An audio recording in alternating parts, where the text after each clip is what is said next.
చింతామోహన్ కేంద్ర మాజీ మంత్రి కాంగ్రెస్ పార్టీ సీనియర్ నాయకులు ప్రెస్ కాన్ఫరెన్స్. దేశ రాజకీయాలు రాష్ట్ర రాజకీయాలు భ్రష్టు పట్టిపోయింది. రూపాయి పతనంపై ప్రధాని మోదీ నిన్న సమీక్ష పెట్టుకున్నారు. 12 ఏళ్ల క్రితం ఈ విషయంపై మన్మోహన్ సింగ్ ను అడిగాను. వ్యవసాయ ఉత్పత్తులు తగ్గినప్పుడు, ఎగుమతులు తగ్గినప్పుడు రూపాయి విలువ పడిపోతుందని మన్మోహన్ సింగ్ నాతో అన్నారు. బీజేపీ పాలనలో రూపాయి విలువ క్షీణించింది. ఆక్వాతో సహా వ్యవసాయ ఉత్పత్తుల ఎగుమతులు ఆగిపోయింది. మోదీ బీజేపీ పాలనలో గొప్ప ఆర్థిక సంక్షోభం దేశంలో నెలకొంది. పివి నరసింహారావు ప్రధానిగా ఉన్నప్పుడు బంగారం ఎగుమతులు చేసి విదేశీ మారక ద్రవ్యం తెచ్చాం. ప్రతి ఇంట్లో ఆర్థిక సంక్షోభం మొదలైంది. గ్రామాల్లో ప్రతి ఇంట్లో 200 రూపాయలకు మించి డబ్బు లేదు. ప్రభుత్వం ఇచ్చే రేషన్ బియ్యం ఉన్నది. రాష్ట్ర రాజకీయాలకు నా మిత్రుడు కుమారుడు బాగా పడిపోయాడు. కోర్టు దయాదాక్షిణ్యాలతో, మోదీ గారి దయాదాక్షిణ్యాలతో ముందుకు నడుస్తున్నాడు. ఈ విషయం చెప్పడానికి చాలా మంది భయపడుతున్నారు. చంద్రబాబు నాయుడు పరిస్థితి కూడా బాగాలేదు. న్యూస్ పేపర్లలో, టీవీల్లో అభివృద్ధి కనిపిస్తోంది. మోదీ, చంద్రబాబు, జగన్ ముగ్గురు ఫెయిల్ అయ్యారు. ప్రభుత్వ ఆసుపత్రులలో పనిచేసే నర్సులకు 3 నెలలుగా జీతాలు రాష్ట్ర ప్రభుత్వం ఇవ్వలేదు. 6 లక్షల మంది ప్రభుత్వ ఉద్యోగులు ఉన్నారు. 8 సంవత్సరాలుగా పీఆర్సీ ప్రకటించలేదు. 4 డిఏలు పెండింగ్ లో ఉంది. రెండవది 6 లక్షల మంది ప్రభుత్వ ఉద్యోగస్తుల సమస్యలు. మూడవది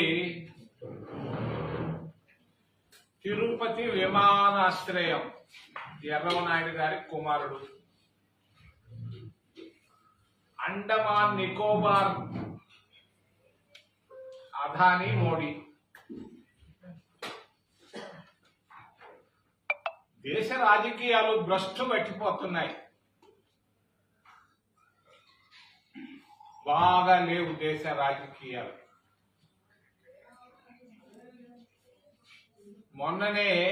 నిన్ననే దేశ ప్రధానమంత్రి గారు ఒక రివ్యూ పెట్టుకున్నారు. ఆ రివ్యూ ఏంటంటే రూపాయి పతనం పైన.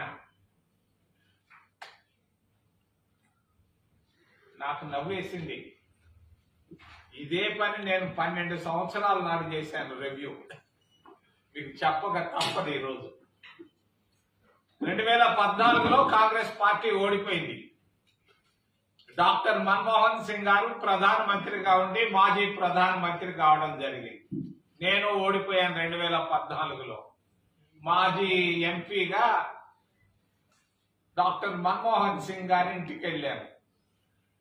వెళ్ళి ఆయన 2-3 ప్రశ్నలు వేశాను. ఆయన నాకు ఒక ప్రశ్న వేశాడు చివరిలో.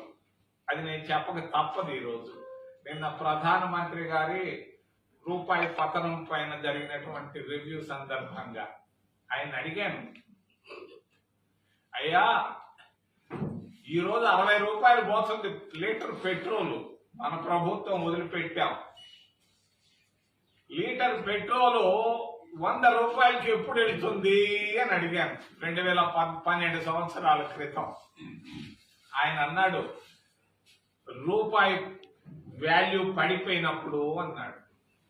నేనంత తాకుండా రెండో ప్రశ్న వేశాను, రూపాయి వాల్యూ ఎప్పుడు పడిపోతుంది అని అడిగాను.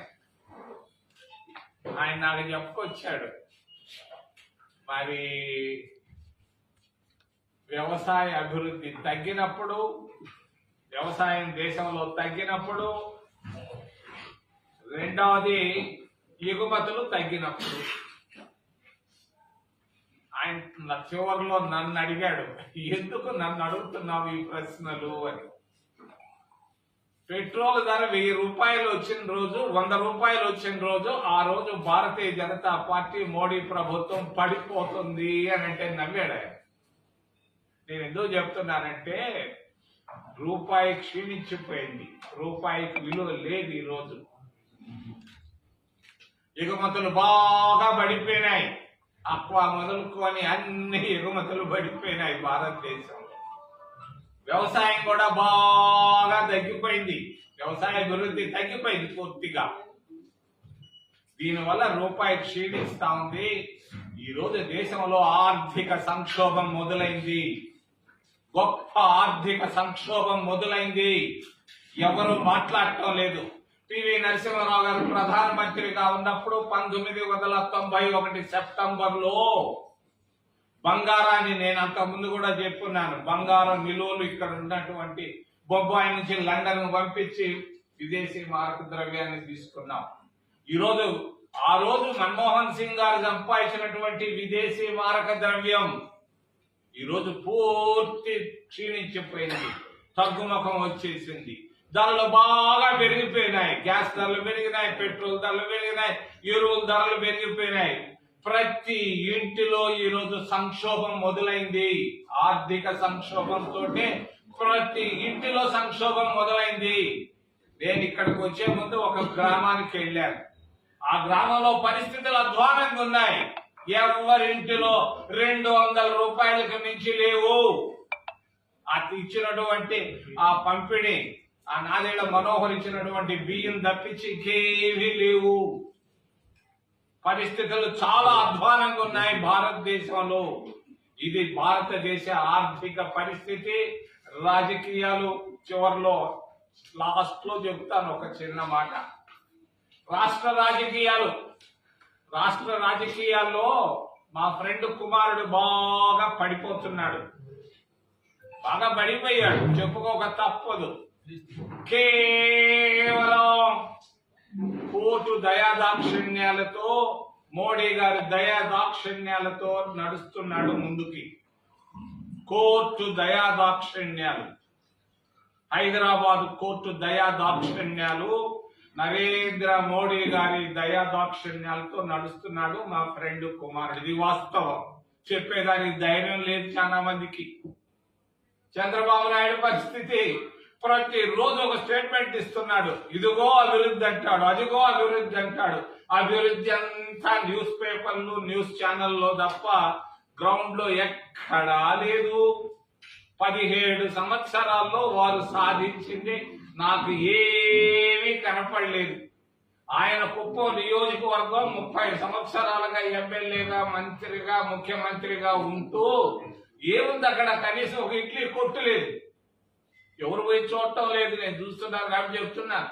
ఇది వాస్తవాలు. ముగ్గురు విఫలమయ్యారు. మోడీ విఫలం, భారతీయ జనతా పార్టీ విఫలమైంది, మా ఫ్రెండ్ మిత్రుడు విఫలమయ్యాడు. మరి రాష్ట్ర ముఖ్యమంత్రి గారు కూడా ఇంకొక 2 సంవత్సరాలు